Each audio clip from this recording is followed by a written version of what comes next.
unsanitary throat swabs, forced COVID testing, and disgusting quarantine camps? Yep, the Chinese Communist Party has the virus totally under control.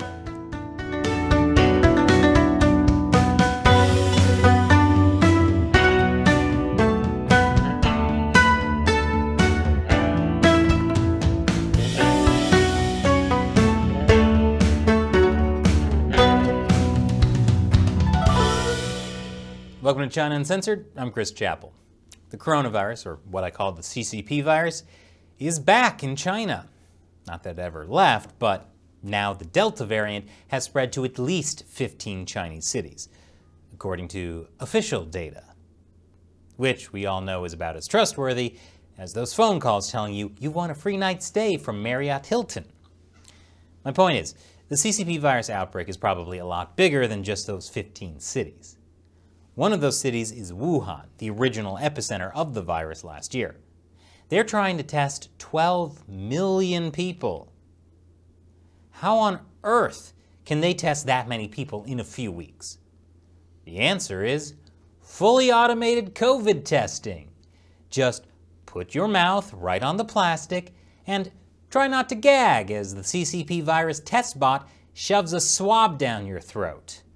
I just hope there's another bot that's going to be sanitizing that plastic thing everyone's putting their mouths on. Don't worry, you won't catch COVID this way, as long as no one ahead of you in line has COVID. And the best part, these machines can go anywhere. They're on wheels. Now you might think, I'll just stick to the manual PCR tests. Thank you very much. I mean, they're pretty streamlined, with patients in and out quick. So quick that the people administering the tests don't even have time to change their gloves. You know, the more I look at China's efficient COVID testing, the more I'm concerned it's doing more spreading than detecting.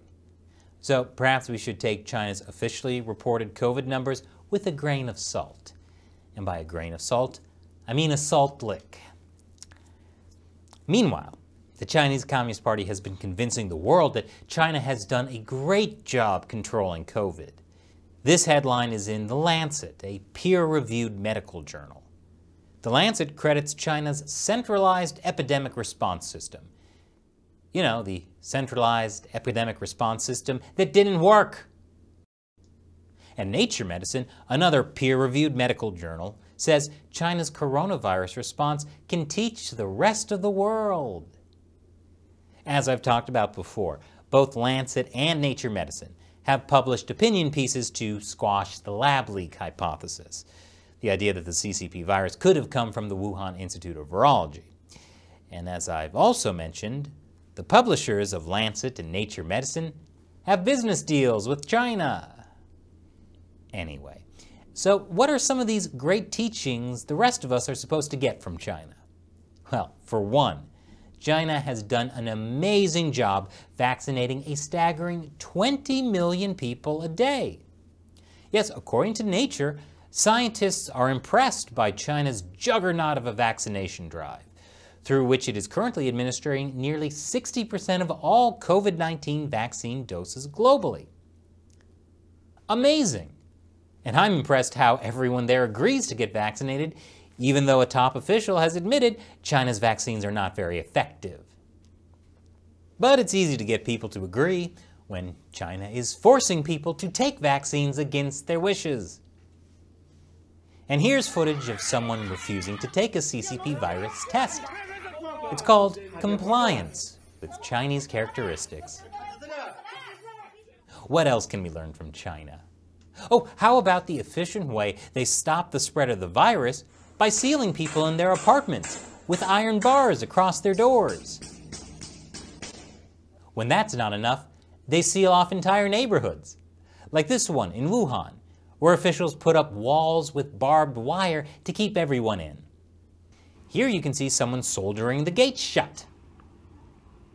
Local authorities promise their citizens they'll provide all the essentials, like food during a COVID lockdown. But as I talked about in this video from February, that promise is not always kept. This guy got arrested for complaining about starving. And really, that's his own fault. He should have been praising the Communist Party. starving people is what communists do best. But with the Delta variant spreading in China now, Chinese authorities are taking an even harsher approach than this. Or this. And videos of it have been leaked online. I'll show you after the break. Welcome back. There are just so many ways we in the West can learn from the Chinese Communist Party's response to COVID. In the beginning of the pandemic, we all heard news about how China built 2 coronavirus hospitals in just over a week. But it turns out they weren't really hospitals, they were just massive quarantine centers. This quarantine center in Wuhan looks pretty nice, since it was meant to be photographed by the press. But secret video from the city of Jingmen shows a hastily built quarantine camp with bars on each window. This is the quarantine. 21 days here. You see the bathroom? They gave us 2 cases of water. Here's 1 bed and a table to eat on. These rooms are enough to make a person go mad. I'd be sending messages for help in a bottle, or fishing for bottles because I ran out of water. If you thought that was bad, it gets so much worse. Here's another quarantine camp. Hot, sweaty, and definitely not very sanitary. It makes the other quarantine spaces look like vacation resorts. And it's not like the people there are criminals, they're just people who got infected with a virus they can't control. The Chinese Communist Party can't control the virus either, clearly, but at least they can control people. You can try to run, but there's nowhere to hide. So what can the West really learn from China's COVID response? That we should not be learning from China. Now it's time for me to answer a question from you, a fan who supports China Uncensored through the crowdfunding website Patreon. Alejandro asks, if the bat coronavirus was funded in big part by the US, how come the CCP hasn't said anything about it or the Wuhan lab? Why did they not make any of these scientists disappear? Good question, Alejandro. The funding issue is complicated.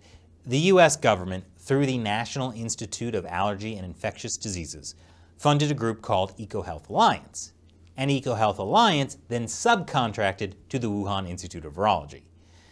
While you can criticize the US government for letting taxpayer money find its way to a Chinese lab with low safety standards, the real problem is the Chinese lab with low safety standards. That's the part the CCP won't admit. To expose US funding would be to admit the lab leak hypothesis is true. As for making scientists disappear, there's no need.